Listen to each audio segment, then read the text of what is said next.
Hi, good day, ma'am and sir. I'm Lady Grace Oreo. I'm 31 years old. I have 5 kids. The elder one is 14 and the other is 13, 8, 3 and 1. I'm single. I am a happy person, honest, trustworthy, hardworking, reliable, and I'm always willing to learn, and I'm always put God's first. I have experience as a helper way back 2013 to 2015. I'll take care of a baby, mom and sir.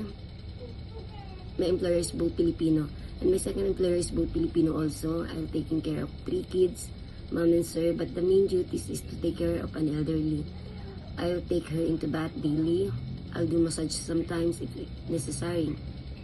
I can do all household chores, cleaning, cooking. I love cooking, and I'm willing to learn a lot of dishes. I can do ironing, car wash. I can take care also a baby, even if it's newborn or a kid. I can also take care of an elderly. I prefer to work both alone or with coworker is fine. And to all employer, if you hire me, I promise to be honest and I'll do my job, all my duties, and all my responsibility. Thank you, and please check my profile into library app. Thank you so much and have a blessed day ahead. Thank you.